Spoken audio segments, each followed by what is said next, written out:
السلام عليكم، ازيك؟ الاخبار؟ يا رب تكون كويس. اهلا بك في حلقه جديده من قعده رايقه. في الاول انا حابب اشكر اي حد بيسمع البودكاست ديت، وصدقني ده شرف كبير ليا انك بتسمعني.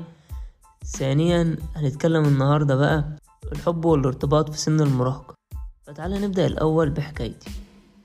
انت اول ما بتخش الاعدادي ده بيعتبر بدايه فتره المراهقه بالنسبه لك، اللي هو بقى سن مثلا 15 سنة ولا حاجة. بتبدأ تحس ان انت كبرت، وشوية الشنب اللي في وشك دول كبروك وبخلوك راجل. فبتبدأ بقى تتعامل على هذا الأساس. تبدأ اللي انت تتجه في اتجاهين. أول اتجاه انك بتبدأ تعلي صوتك على أهل البيت، تبدأ تزعق، عايز يبقى لك شخصية، تقعد تعمل مشاكل، محدش قادر يتكلم معاك. تبدأ بقى تحس ان انت خلاص كبرت وبقيت لك صوت ومشورة في البيت، وعايز تاخد كل حاجة انت بنفسك. فدول ناس. وفي ناس الاكتر بقى منهم انت مرتبط بكده، عايز تخش اعدادي بس هتكلم بنات، خلاص مفيش كلام تاني. فهي دي المشكلة، ان انت فترة الاعدادي والمراهقة، خلينا نقول ليها بتبدأ عند الاعدادي، ده دلوقتي عد من قبل كده كمان في الابتدائي الموضوع ده. بس احنا خليها في الاعداد. يا اما بتتجه ان انت تقعد تعمل مشاكل وتزعق، وحاول تعمل ليك دور في البيت، اللي انت تاخد حقك بالزعيق والمشاكل، وان محدش يقدر يكلمك، او اللي انت تكلم بنات. وانا كنت من النوع الاول، اللي هو عايز بقى اعمل شخصيتي، وانتوا ازاي بتكلموني كده ومفيش حد يقدر يتكلم معايا والكلام ده كله. موضوع البنات ما كانش شاغل دماغي قوي يعني، ولا كان في الحسبان، لحد ما جيت في تانية اعدادي وشفت واحدة واعجبت بيها وحبيتها. المشكلة فين بقى؟ ان انت سبحان الله ما بتبقاش يعني في دماغك الموضوع ده، او حطه في دماغك مثلا ممكن عادي. انت فجأة بتشوف واحدة بتعجب بيها وبتحبها من غير حتى شروط ولا مقدمات. يعني انت فكر فيها كده، اللي انت مرتبط بيها دي ممكن ما تبقاش احسن واحدة في العالم، مش اجمل واحدة، مش كل المميزات فيها، بس سبحان الله هو ربنا بيضع فيك فجأة الحب للشخص ده. فانا برضو كده، الشخص ده ما كانش احسن ولا اجمل واحد في الدنيا، بس هو اعجبت بيه ولزق حبه في قلبي. ففضلت بقى على كده اكلم ما اتكلمش، مفيش اي حاجه خاصه، ولا عندها فيس ولا انستجرام ولا معايا رقمها ولا اي حاجه، ومش عارف اوصل لها. ففضلت على كده، قلت خلاص سيبها دلوقتي كام سنه لحد ما دخلت الثانوي. طب ايه في الثانوي؟ اكلمها ما اكلمهاش، وهي كل ده حرفيا هي ما تعرفنيش، هي ولا تعرفني ولا عارفة شكلي ولا اسمي ولا اي حاجة، مجرد انا اللي عارفها وبشوفها وخلاص. فهي دي بقى المشكلة، ان انت يعتبر الحب من طرف واحد، او مش هنقول حتى الحب، يعتبر النظر من طرف واحد كمان. يعني انا شايفها هي مش شايفاني اصلا. ففضلت على كده بقى لحد الثانوي، وقلت ايه اكلمها. قلت لا بلاش كده، خليني ايه بعد تالتة ثانوي، بعد ما اكون بقى خلاص اطمنت على مستقبلي وكل حاجاتي. اصلا معلش هتيجي تكلم واحدة هتقول لها ايه؟ تقول لها انا لسه في اولى ثانوي ولا في تانية ثانوي معاكي، ولا لسه اي حاجة؟ فاللي هو تكمل بعد ما تخلص تالتة ثانوي، تخش الكلية، تعرف بقى انت هتروح فين وهتيجي منين، تبدأ تبعت وتتكلم. وده اللي انا عملته. المشكلة بقى في ايه؟ ان حرفيا ال5 سنين دول من تانية اعدادي لحد تالتة ثانوي انت بتكلمش بنات، ما بتبصش على بنات. يعني انا كنت ما ببصش على بنات اصلا، اللي هو ماشي في الشارع لو في بنت بتبص عليها وبتضحك لي انا ما عبرهاش ولا ابص عليها. ليه؟ عشان كنت عندي اخلاص للشخص اللي انا معجب بيه وبحبه. يعني انت بفكر كده، اذا كنت دلوقتي بتخونه مثلا ان انت تبص على بنات او تكلم حد تاني، فانت هتعمل ايه بقى بعد ما تتكلموا وتبدأوا ترتبطوا؟ فده الموضوع ده كان في تفكيري، ان لا انا مش هبص على حد ولا اكلم حد ولا اي حاجة، لان انا فعلا معجب بواحدة. فالمشكلة الكبيرة بقى انك لما بتعجب بيها واصلا مفيش بينكو كلام ولا اي انجذاب ولا اي حاجة، فانت بتتجنب اي واحدة تانية وبتقفل الكلام مع اي حد بيحاول، وبتيجي في الاخر تكتشف في نهاية الموسم ده انك ولا عرفت تخلي اللي معجب بيها تمضي معاك، ولا عرفت تجدد عقود القدامى او حتى تجيب ناس جديدة، وبينتهي السيزون بصفر بطولات وصفر محاولات وصفر كل حاجة. فبتطلع فاضي، انت مفيش اي حد كلمته ولا اي حاجة، انت معجب بواحدة وفضلت على كده بقى، مفيش كلام مفيش اي حاجة ما بينكو لمدة من الزمن.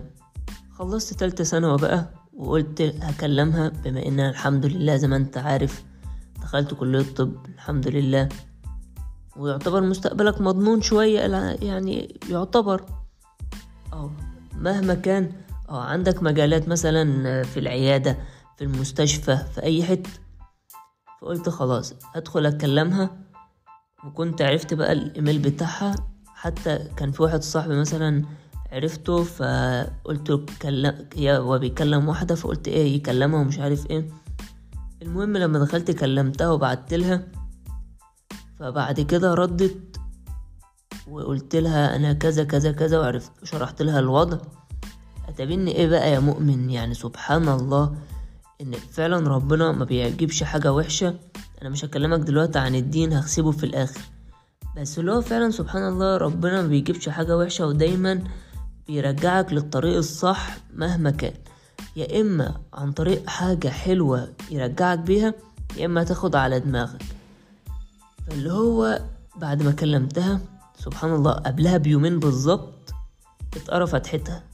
فاللي هو انا كنت قاعد يعني يا بنت التيت، انا مستني 5 سنين من تانية اعدادي لحد تالتة ثانوي، وبعد ما بقيت تمام بعد تالتة ثانوي ودخلت الكلية، قبل ما اكلمك بيومين الاقي ان انت اتقرا فتحتك وخلاص الموضوع خلص وتفهمت الوضع لا خلاص مفيش حاجة وقفلنا الكلام على كده وتمام. المشكلة بقى اللي انت شخص بتبقى قاعد فترة معجب بيه وبتحبه ما بيتشالش بسهولة، بتفضل برضو كده تقعد تفكر فيه، تخش على الاكاونت بتاعه تشوف عمل حاجة ولا لأ، بتبدأ لسه دماغك مشغولة بيه ومتعلق بيه وعايز حتى تكلمه وعايز تعمل معاه اي حاجة، وده طبعا ما ينفعش. فبتفضل دماغك شغالة ومتعلقة بيه، فانت يا اما بتفضل كده وعايز بقى تكلمه وتقعد تجري وراه وما بتسيبوش لحد ما لا قدر الله ينتهي بك المطاف، زي اللي احنا الحوادث اللي احنا بنشوفها دلوقتي من قتل للبنات. يا اما بقى بتفضل محابس نفسك وكاتم على نفسك بقى وخلاص هي ديت، وتقعد تفكر فيها ومش عايز تنفتح ولا عايز تكلم حاجة. يا اما بتفتتح اكتر وبتقعد تكلم ناس اكتر وبتبقى بايظ خالص. فانا الموضوع عندي بقى نص نص، نص بيقول لا انا لسه متعلق بيها ومش عايز اسيبها ومش عارف ايه، يمكن بعد شوية مثلا تنفصل او كده، ونص تاني بيقول لا انت خلاص بقى شوف حياتك وما عادش لك دعوة بيها وابدأ كلم ناس تانية مثلا او كده. لان انت حرفيا فترة المراهقة سواء ثانوي بالثانوي بالذات، تلاقي اي حد داخل الثانوي حرفيا عايز يكلم بنات، مهما كان اي شكل اي نوع اي حاجة ممكن تلاقيها، هو بالنسبة له ما عندوش اي مشكلة. هو بالنسبة له انا عايز اكلم بنات وخلاص، مش عنده مثلا ان انا لا انا مش معجب بحد او انا معجب بديت هكلمها. فبعد ما تخش بقى الكلية تبدأ الموضوع ده يزيد عندك، اللي انت عايز تكلم بنات وخلاص، تبدأ تروح تبعت لعيال على الماسنجر وهي ما تعرفكش، تخش في اي حاجة تبعت بيها، وخصوصا الستودنت اكتيفيتي، لان واضح ان في اجماع وحاجة اكيدة من كل الناس اللي شفتهم واتعاملت معاهم، وانت هتلاقيك عارف الموضوع ده لو انت في الجامعة، ان كل قصص الحب اللي بتكمل مثلا غالبا بتكمل بتبقى بسبب الستودنت اكتيفيتيز. انا بقى كنت من الناس اللي دخلتها لمجرد ماشي نتعرف على ناس جديدة اصلا. عموما لو في مجال اللي انت تتكلم بنات مفيش مشكلة، مش عارف ايه. بس طلعت من الموضوع ده كله ان الحمد لله كلهم طلعوا هما اللي بيبنوا قصص الحب وبيحسنوا في نفسهم، وانا اللي طلعت بغير العالم لوحدي وبخلي المجتمع افضل وبنميه. يعتبر انت اللي كنت بتشتغل يعني. فتيجي بعد كده بقى في الجامعة تلاقي ان انت عايز اي حاجة تشترك فيها، student activity او رحلة او اي حاجة من الحاجات دي. فهو فجأة كده تسهيل كلمت واحدة، ايوه ازيك، طلعت معرفة يعني وانا عارفها برضو، واتكلمنا شوية ان انا كذا وانت كذا واتعرفنا على بعض وبدأنا نتكلم شوية.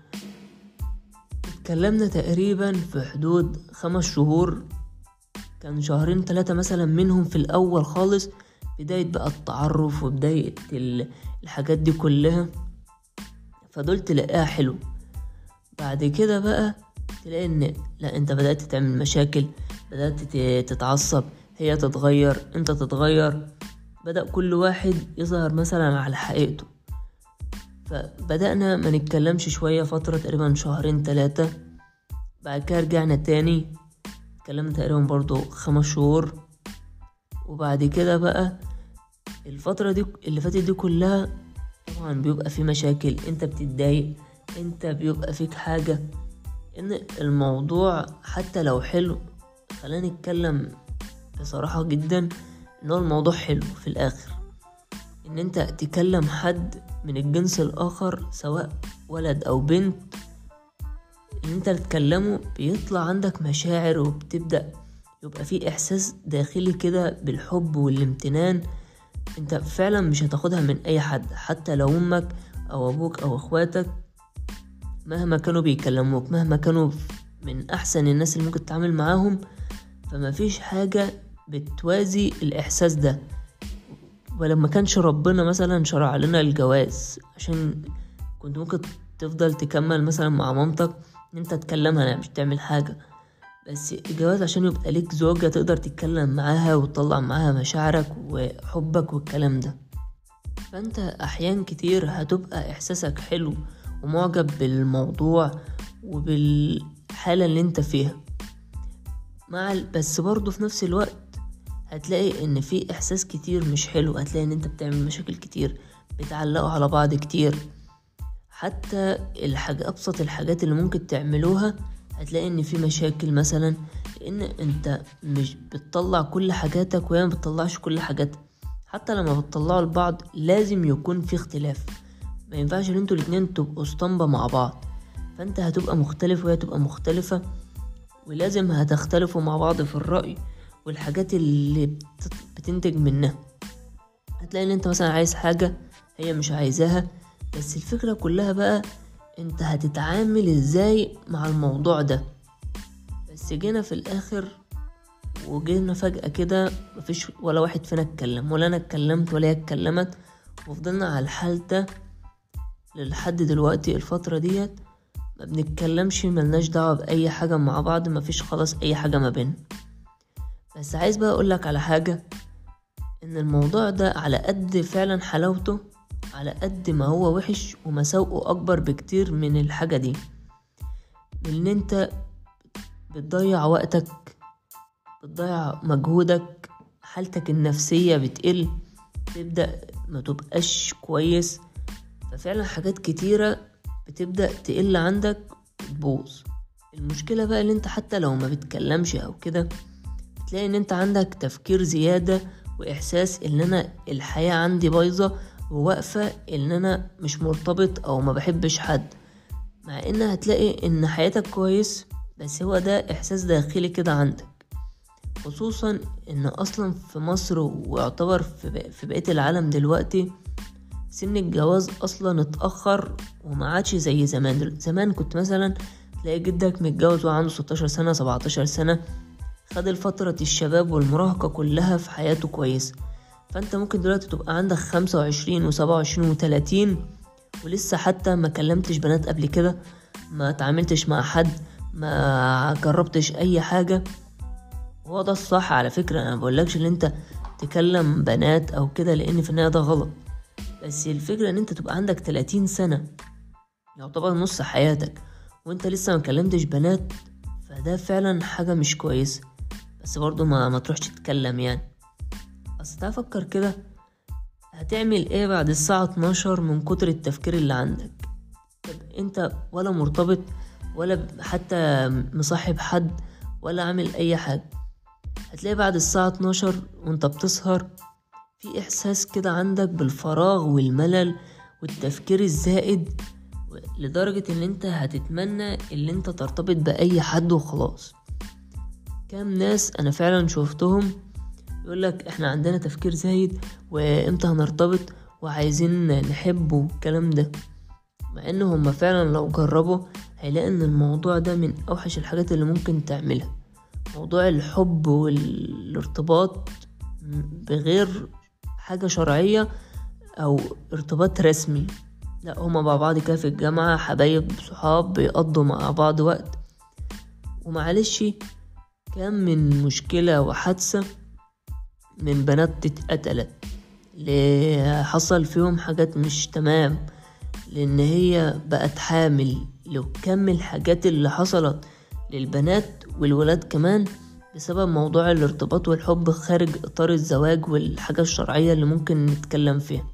انت فعلا لو بدأت تحب وترتبط بواحدة، وغالبا بنسبة كبيرة حب المراهقة والكلام ده ما بيكملش، بيفضل مثلا كام سنة، في الاخر بتكتشف ان انت انت مش هتعرف تكملوا مع بعض.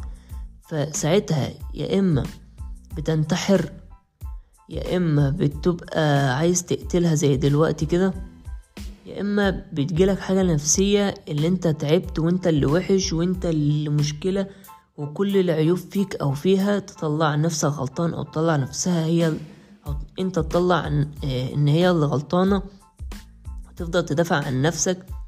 وفعلا الموضوع ده بيأثر عليك نفسيا، وبتبقى في حالة مش كويسة خالص. طب ليه من الأول؟ طب وعايز بقى أكلمك إن غالبا الموضوع ده انت مش هتحطه في دماغك، لأن أنا كنت زيك. الموضوع أول ما بدأ اللي انت عايز تكلم بنات مثلا، أو بدأت فعلا تكلم بنات، كان من الناس اللي تسمعها، أنا عن نفسي سمعت ناس كتيرة جدا، من قصص لحاجات دينية، كله اتكلم عن الموضوع ده ان هو حرام، وربنا ما قالش كده، وما ينفعش اللي انت تتكلم، واضراره والمشاكل اللي حصلت عليها. ناس كتيرة جدا وحذرتني، حتى صحاب لي. بس للأسف الواحد ما بيبقاش مقتنع الا لما يجرب. بنبقى كلنا متخيلين ان في 1% هيكمل، احنا 1% ده. يعني انا برضو لما كنت بتكلم كنت فاكر ان عادي، انا الوحيد اللي ممكن اكمل معاها ونفضل مع بعض ونتجوز في الاخر، او يحصل حاجة او كده. مش لك حاجة حرام يعني، حاجة عادية، اللي هو سواء خطوبة او كده. بس للأسف الموضوع ده ما تحطش في دماغي. فضلت اقول ايه، لا عادي، طب سيبها دلوقتي، طب لا، انا الوحيد اللي هنبقى كويسين مع بعض. فضلت بقى اخر واقول لا، وانا عايز اجرب، وما اعتمدش على كلام حد، لحد ما في الاخر اديك شايف جايلك من بعد ما تسيب الحب والارتباط. والحمد لله ان هي ما كانتش حاجة طويلة يعني، وان ربنا رجعني في الوقت المناسب قبل ما اتطور او الموضوع يزيد عندي بطريقة بعيدة. لو كان يعتبر في اوله لسه. فانت غالبا كل الناس هتعمل كده. محدش هيحط الموضوع ده في دماغه، وهيقعد يفكر في كم الاسباب والحاجات اللي هيقدر يخرج منها علشان يطلع نفسه لا احنا كويسين، واحنا الارتباط شيء حلو وجميل، والحب في الموضوع ده. انا بقولكش ان الحب وحش، بالعكس، من اجمل الاحساس اللي ممكن تحس بيه هو موضوع الحب. تحب اهلك، تحب حد تاني، ده في النهاية شعور جميل جدا ولازم تحس بيه. وحتى ربنا ما قالش ان الحب حرام، بس ايه بقى اللي حرام؟ انك تكلم واحدة في السر او ترتبطوا مع بعض من غير ما يبقى في حاجة رسمية تقدر تستند عليها، مجرد اللي انتوا بتحبوا بعض وخلاص. تبدأ بقى تتكلم، تخرجوا مع بعض، يبقى في تلامس. انا مش بقولك ان انا الحاجات دي كلها كده، انا في النهاية ماليش دعوة، بس اللي انا اعرفه ان الكلام ده حرام. ولو انت مش متأثر او الموضوع ده مش في دماغك ان هو يبقى حرام واللي انت بترتكب ذنوب، فده على الاقل خالص موضوع كان بيشغلنا انا، ومع ذلك عشان تبقى عارف ما حطيتوش في دماغي حرام. بعد كده لما نتخطب ان شاء الله ونتجوز هيبقى عادي، هبقى استغفر ربنا. يعني انت متخيل حتى الحرام بدأت تفكر في اسباب ان انت تخرج منه، وبعد كده بقى تكبر دماغك وتفضل مكمل مكمل مكمل لحد كام سنة، لحد ما في الاخر اكيد هتسيبوا بعض، وما تقنعش نفسك ان انت الوحيد اللي هتفضل مكمل، لان كان غيرك كتير قعدوا كام سنة وفي الاخر سابوا بعض. فانا جاي انصحك عشان تبقى عامل حسابك او تعمل اي حاجة للموضوع ده، سواء ان انت ان شاء الله بإذن الله لو بتفكر في الحب او الارتباط دلوقتي، فتبدأ تشيل الموضوع ده من دماغك وتركز في مستقبلك وحياتك احسن، لان الموضوع ده مش حلو ومش كويس. وانت لو جربته فعلا بعد ما تخلص هتقول ان يا ريتني ما كنت هنا. فيا اما تسيب الموضوع ده وتكبر دماغك منه، يا اما تكمل فيه، وساعتها هتنقسم لحاجتين: اللي انت تكمل وفي الاخر هتسيبوا بعض وترجع الشريط ده وتسمعه وتكمل حياتك عادي، او اللي انت تزعل وتكتئب وان شاء الله هتبقى عامل حسابك بعد البودكاست دي، عشان لما توصل للاخر والنهاية ما تقولش لا انا ما سمعتش حد او ما حدش جاب حاجة. لا، كل الغلط هيبقى عليك انت اللي ما سمعتش الكلام من الاول. زي كده انا فعلا ما سمعتش الكلام من الاول، وكم من الناس اللي قالوا بلاش الموضوع مش حلو حرام وقعدوا يتكلموا عليه، وانا في الاخر ما سمعتش، وجيت في الاخر قلت لا هما كان عندهم حق، انا اللي غلطان، انا اللي ما سمعتش. والموضوع ده اثر معاي. انا مش هقولك اللي انا كويس جدا، لا، انت بتاخد بعدها فترة كده بتبدأ تلوم نفسك وتحس بالذنب والشعور الوحش، تقول طب ليه، طب هل انا اللي وحش، طب هي اللي وحشة. تفضل تفكر وتشغل في نفسك، اكيد هتاخد فترة لحد ما تموف اون وتعدي الموضوع ده وتكمل بقى حياتك صح. فانا مجرد عايزك تحط الكلام ده في دماغك، علشان لو حصل كده ترجع بسرعة وتفكر في الكلام ده كويس، وتحس ان لا عادي، انت شخص مش ده الوقت المناسب للحب والارتباط بالنسبة لك، مش هو ده الشخص اللي انت عايز تكمل معاه حياتك. انت عايز تبني حياتك على حاجة اصلا من الاول غلط. فانت لازم تستنى بعد ما تخلص كده كلية ان شاء الله تبدأ تشتغل، ساعتها بقى لما تيجي تعجب بحد وتحب هقولك ماشي، لان انت في النهاية دلوقتي عايز تتجوز. فيا ريت ما اشوفكش في المكان اللي انا كنت فيه، او تروح هناك بمزاجك لمجرد ان انت ما كنتش عايز في الاول تسمع او تاخد بنصيحة حد او تكمل حياتك بالطريقة الصح. كنت عايز تتبع دماغك ومزاجك اللي انت لا احنا الصح احنا الحلو، وتكمل في الحب والارتباط في وقت اصلا مش صح. فلو انت عايز يا عم تحب حد، ما تحب اهلك، حب امك يا اخي اولى بيها. اصل سيبك يا صاحبي من الحاجات بقى البنات وشغل ان انت تجيبوا لبعض هدايا. يعني متخيل تجيبوا لبعض هدايا وتستنفذوا مع بعض وقت ومجهود وشغلانات على ايه في الاخر، وانتوا هتسيبوا بعض اصلا ومحدش فيكو هيبقى طايق التاني، او حتى لو سبتوا بعض بمنتهى الحنان والحب والتمام في الدنيا، هتكون اصلا استنفذت كل طاقتك وكل حاجة في حياتك ومعنتش عايز تعمل حاجة، وهتقعد فترة مكتئب او زعلان او تضيعها في التفكير. وهتقعد على فكرة فترة برضو حابب الشخص ده حتى لو هو كان اذيك ومطلع عينك وعامل لك كل حاجة. اول ما هتسيبوا بعض هتفضل فترة حابب الشخص ده، تقعد تفكر فيه، تقعد تتكلم، عايز ترجع. بس انا بقولك من هنا ان بلاش احسن، وحاول تكمل حياتك. وزي ما قلتها لك، انا عارف ان انت مش هتسمع الكلام لان ده تقريبا كل الناس عملت كده، بس يا ريت لما تبقى في الاخر والنهاية تبقى تفتكر الكلام ده وتحاول تعدي بسرعة الوقت ده. وفي النهاية انا بشكرك جدا انك كملت الحلقة للاخر. ولو عندك اي حد تعرفه فعلا بيمر بالفترة المراهقة وفترة الاعدادي والثانوي والجامعة حتى، تبدأ تعرفه وتنبهه وتديله الكلام اللي فعلا يستوعبه حتى عشان يكمل حياته صح.